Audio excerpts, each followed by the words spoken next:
atoms, different shapes, then that also affects their physical and chemical properties. So we're going to talk about that in a second, how atoms and molecules have different physical and chemical properties. So we're going to talk about something that's probably very redundant to you all, right? Because we talked about physical and chemical properties a little bit already, and I know you studied this in your high school chemistry class if you took it, right? Because physical and chemical properties are based on the arrangement of the atoms and a molecule. So let's talk about that.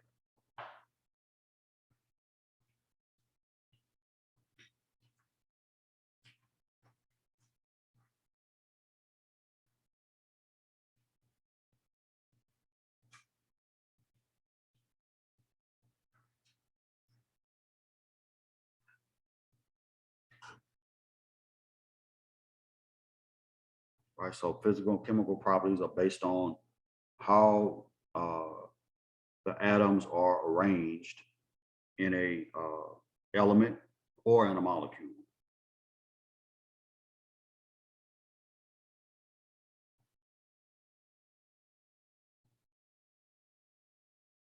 All right, and then if we think about it, we have, when we think about a physical property, what do you think about when you think about physical properties? A change that we can see. Something you can see. Okay, so something on the macro level. All right, so something that's a physical property is not associated with the chemical makeup of the element or molecule that we're looking at, right? So it's not associated with anything dealing with the atoms combining with other atoms or the matter becoming a different type of matter. It's not associated with that. So it's the chemical makeup of the element, of the atom, of the molecule. A physical property doesn't have anything to do with that, right? So one example of a physical property is the density. Density is dealing with a macro property, right? It's grams over milliliters. So it is a it's a mass volume relationship, right? And both are physical properties.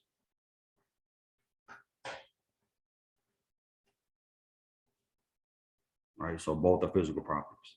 Mass is a physical property, volume is a physical property, and it has nothing to do with the chemical makeup of a element or a compound, right? So when we think about density, think about water, for instance. Water has a density of 1 gram per milliliter, right? It has nothing to do with the atoms that make up the water molecules, right? They don't dictate the density.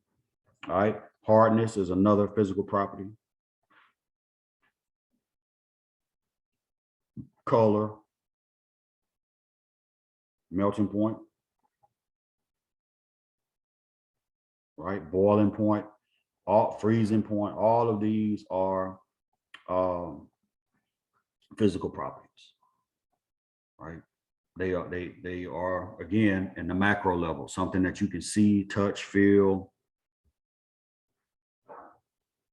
and so on and so forth, right? Any questions about that?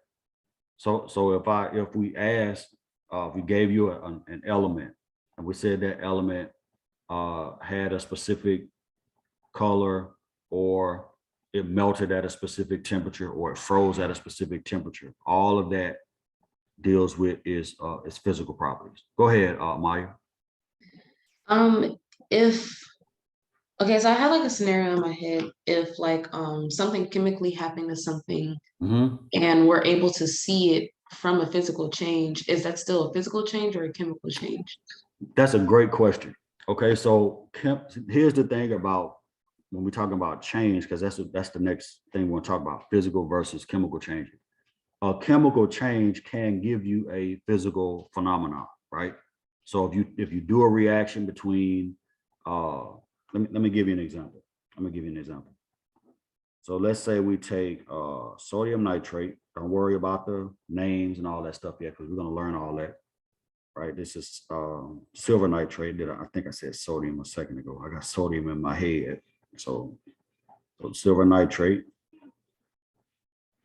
right? This is silver nitrate because the Ag here is silver, and the NO3, which is what we call a polyatomic. You should write that down somewhere. It's called a polyatomic.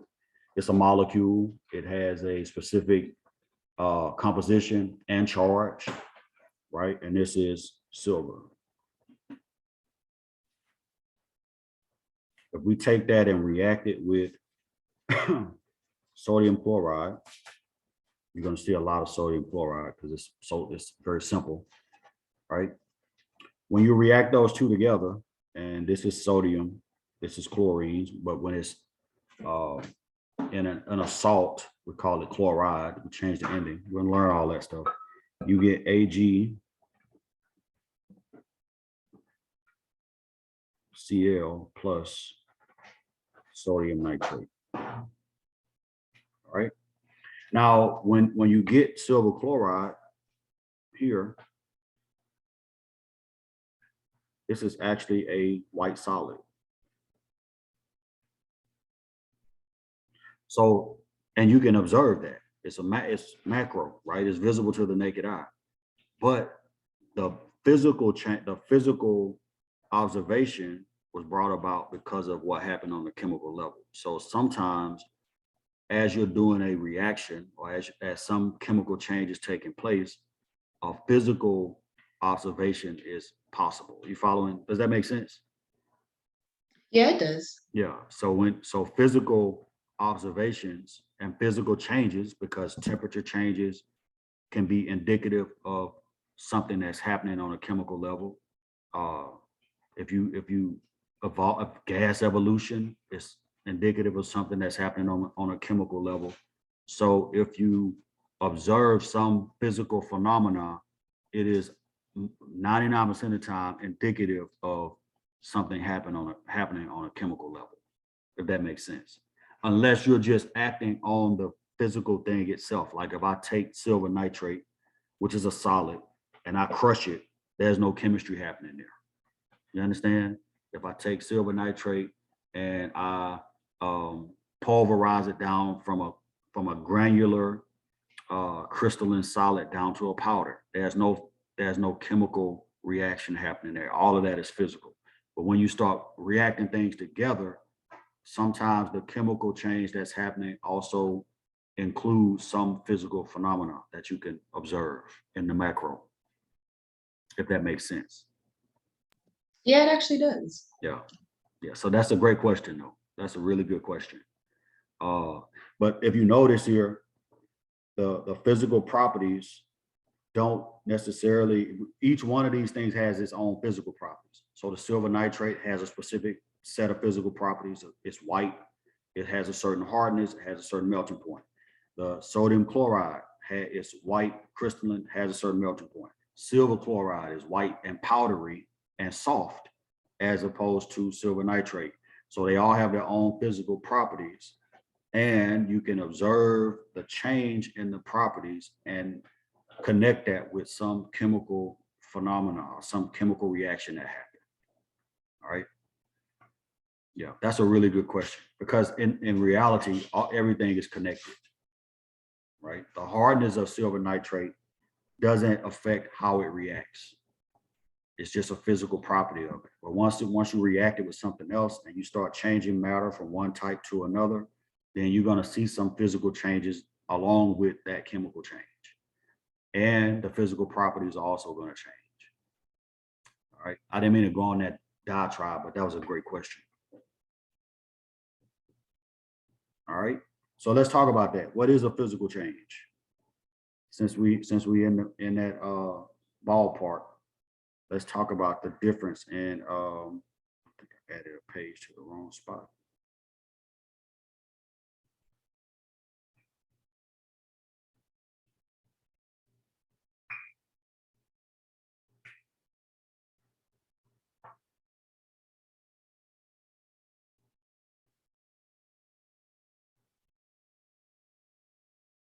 right? So what is a physical change? If we're talking about physical properties, how do we classify something that's a physical change? What is going to change?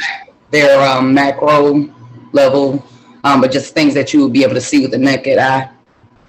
So macro level changes, right? Changes in temperature, which is a physical property. You can feel that, right? Macro level changes without changing chemical composition.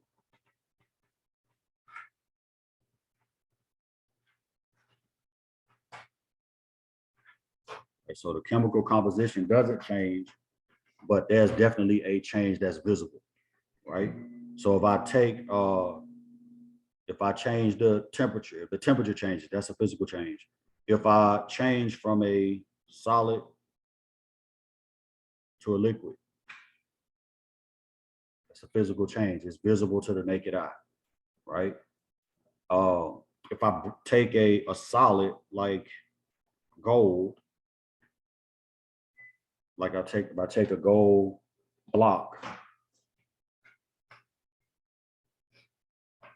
and cut it in half, and I get 2 gold blocks, it's still gold, right? So that's a physical change. So physical changes happen without changing the chemical composition. If something melts, that's physical, right? If something dissolves, that's physical. So physical changes can change state, right? Solid to liquid, liquid to gas, gas to plasma. Well, gas to plasma would actually be a chemical change because the gas particles become charged when they weren't before. So I'm just going to say solid, liquid, and gas. Form changes, right? I can go from grains to pellets, or from pellets to a solid block, so on and so forth. I can change properties, right? Melting point, boiling point, freezing point, but no change in composition, right? What I start with, if I test it after I've performed a physical change on it, it should be the same thing. If it's not, then it's not a physical change, right? Does that make sense? Are there any questions? I know we've been talking, well, I've been talking a lot. So if you have questions, chime in, feel free to unmute.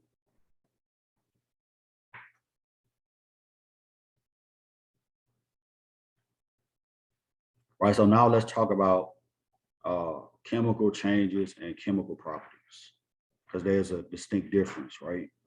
If a chemical change happens, then what I'm dealing with, the matter that I start with, when on the other side of whatever that chemical change is, that matter is going to be different, and the composition is going to be different.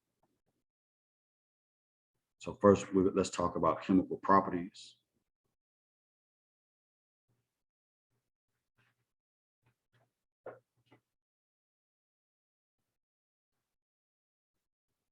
All right, something like flammability. That's a chemical property. Toxicity, how something interacts with your cells, is a chemical property. Acidity and basicity, that's a chemical property. Right, and think about acidity in particular. If you're measuring, let's say not necessarily pKa, but if you're measuring the pH, that's a measure of how many hydrogen atoms are present, or H plus, right? So if that changes, then the acidity changes. So that's a chemical change.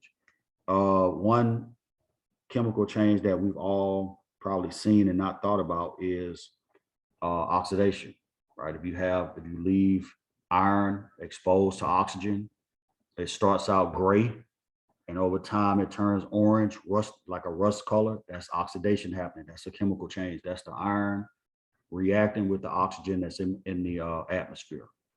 All right. Any type of reaction. Let me not say that. Reactivity. Let me say that is a chemical property. How fast or slow something reacts with other chemicals. All right, all of these are chemical properties. And they actually do, the chemical properties are actually a consequence of the composition, right? And so the atoms and the elements that make up that thing, they give it its chemical properties. Look at you. Be safe. All right. Right, so chemical properties, these are linked to the composition.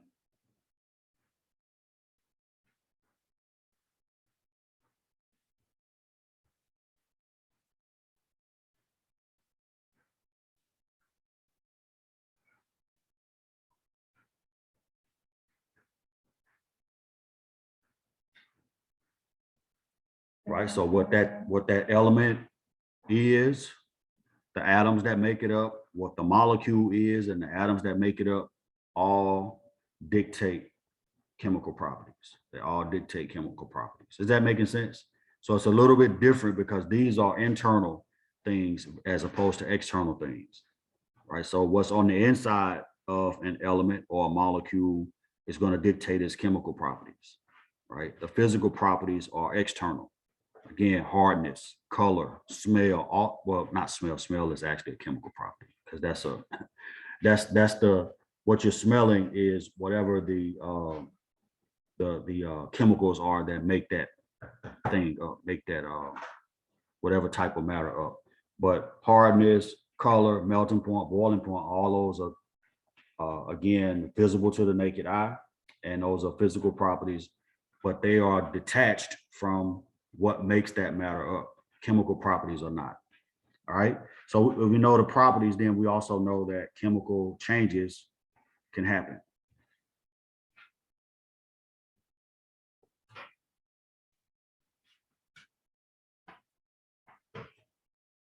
So somebody tell me, if you think about a physical change, right? Meaning that you can change the state, you can change the size, all of those things can change, but the atoms that make up that element or that compound or whatever don't change. What do you think? How do you think chemical changes? What occurs there? Somebody help me out. Oh, go ahead, Maya. No, you're good. I was just gonna say, kind of going what you were saying about any change happening to the molecules, probably like rust, maybe. Okay, so the matter, instead of changing state or form, right? Powder versus solid, solid versus liquid. That's a state change or a form change. Instead of changing state or form, it changes type, right? So the composition is now different on the other side of whatever change happens. So the matter itself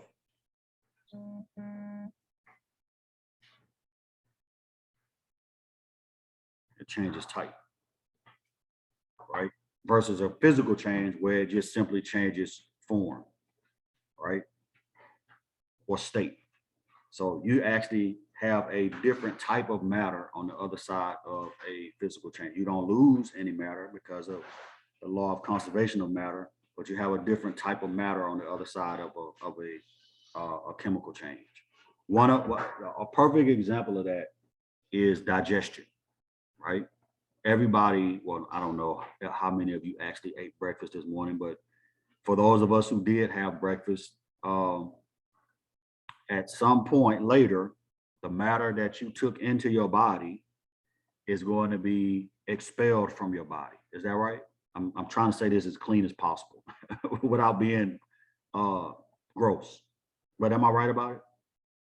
Yes. Yes. And before, does it come out the same way it went in? No. No, it does not. And you can tell why, because number one, it's a different color. Number two, it has a certain odor and a certain texture. All of that changes, right? And there are physical differences as a result of the chemical differences of that matter. Does that make sense? Yes. If you eat a hamburger or you eat the bun, and the burger itself, or if you're eating a veggie burger or whatever, when that comes out the other end, you're not going to see sesame seed. Well, you might see sesame seed, but you're not going to see the bread. You're not going to see the tomato. You're not going to see, because all of that has been digested by the chemicals in your digestive system, the acids in your stomach, the enzymes, all of those chemicals act on those compounds that make up what you ate and convert those compounds into some other compounds, right? So that's why we say the matter changes type. It's a whole different type of matter. Now, if you took the mass of what comes out, if that's the only thing that went in, and the mass of what you put in, it should be the same, right? Because of the law of conservation of matter, right? So the matter goes from, and I have a very rudimentary example here.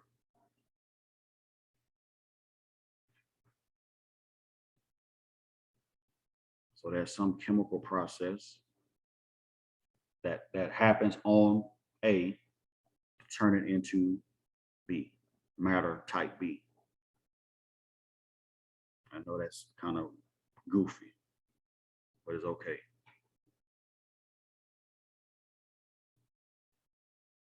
So type, it goes from one type of matter to another type of matter. So some examples of chemical changes, of course, we said digestion.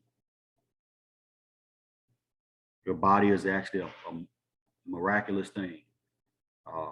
The way that it is able to act on things that you put into it and make those things useful for energy, for building muscle, for regeneration of cells. All of that happens in the body, and all of that happens as a result of chemical changes happening on what's being put into our bodies, or chemical changes happening with what's already there, right? So digestion is a type of chemical change. An explosion will be considered a chemical change. Anytime you burn something, set something on fire, is by default, it's going to convert that matter. The heat from the fire is going to convert that matter into something else, right? Take a perfect example is to take table sugar. We've been talking about that a lot. If you heat that sugar long enough, it goes from white to what? Black. Black. Or brown. Oh. In the middle is brown, right? You can caramelize it, but that's a chemical change. That's a change that has happened on a chemical level that you can't see, but it has physical properties that you can observe, right? Whatever the new matter is, it has its own physical properties that you can see, right? So burning is an example of a chemical change. Chemical reactions, right? And remember up top when we talked about reactivity, right? Certain things react and certain things don't react, right? So it depends on what two things you're putting together in order for a reaction to take place.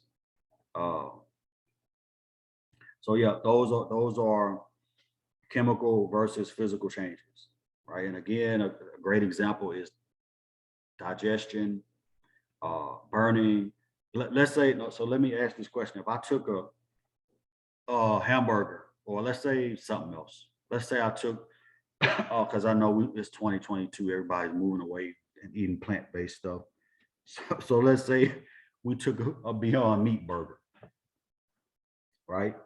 And I sliced it into cubes. What did I do to it? Is it physically altered or chemically altered? Physically altered. It's physically altered. Now, if I took those cubes and I put them in a microwave, right? And I heated them past to the cooking point, would that be physical or chemical? Chemical? Yeah, chemical. Yep. So what I take out of the microwave has been chemically altered because I cooked it. I heated it to a certain point to cause a change in the matter from one type of matter to another, right? So all this stuff is everywhere around us. Now you're going to be walking around all day looking for chemical versus physical changes, which is great. anytime you get inspired to question the stuff that's happening around you, that's a good thing. All right. So when we talk about properties, let's go back to the properties. We have to another set of definitions, which is really all we've been doing. But it's good because once you know, you know. So let's talk about property classifications.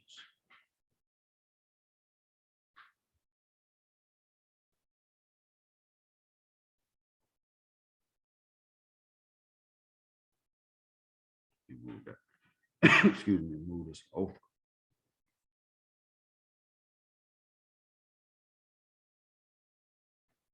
All right. So we have property classifications, and both what we're going to talk about now, these are both dealing with physical properties, right? So we have extensive physical properties and then intensive physical properties.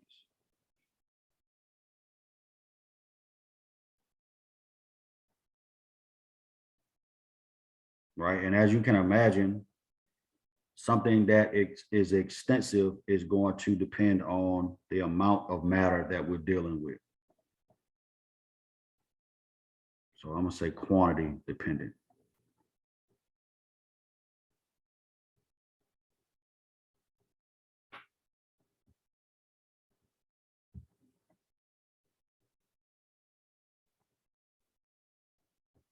Quantity dependent. Can you think of something that's an extensive property right off the top of your head? That's something that depends on how much of something you have? Mass. The mass. Very good, right? Mass is an extensive property. Right? It's dependent on the quantity. What else? Volume. Okay, volume, good. That's going to be dependent on quantity, right? Notice these are things that are measurable, right? So mass, volume, length, right? Width. All of those are what we call extensive properties, right? And then the intensive properties are obviously the opposite, right? They're independent of quantity. So I'm gonna say quantity. Come on, Russell.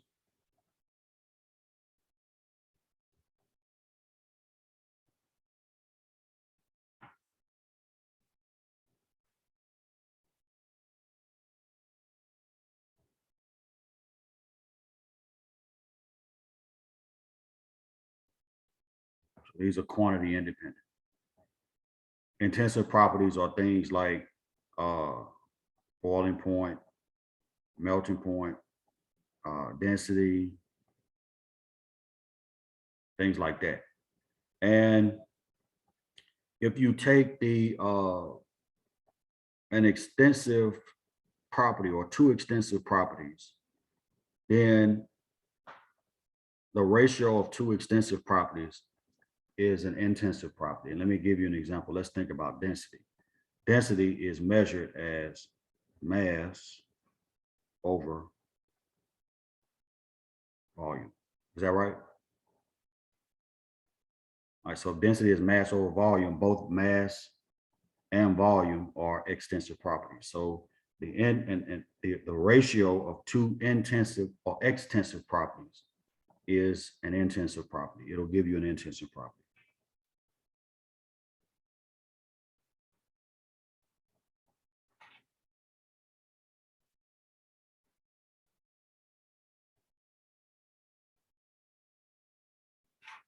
Right. So again, density is a great example of that. Density is mass over volume. So density is one extensive property divided by another. So that ratio is going to give me an intensive property. All right. So what I think I'm going to do is I'm going to actually, since this is a holiday, I'm going to stop 4 minutes early and let you all go and enjoy your morning, afternoon. And we're going to, when we come back on Wednesday, we're going to pick up talking about units, and we're going to talk about measurements. So we're going to get into a little bit more of the mathematical side of chemistry. So what I want you to do, if you have the ebook that I sent or the Kindle version of it, take some time over this long weekend and read through that section on measurements. And we'll come back on Wednesday ready to go. All right. Any questions?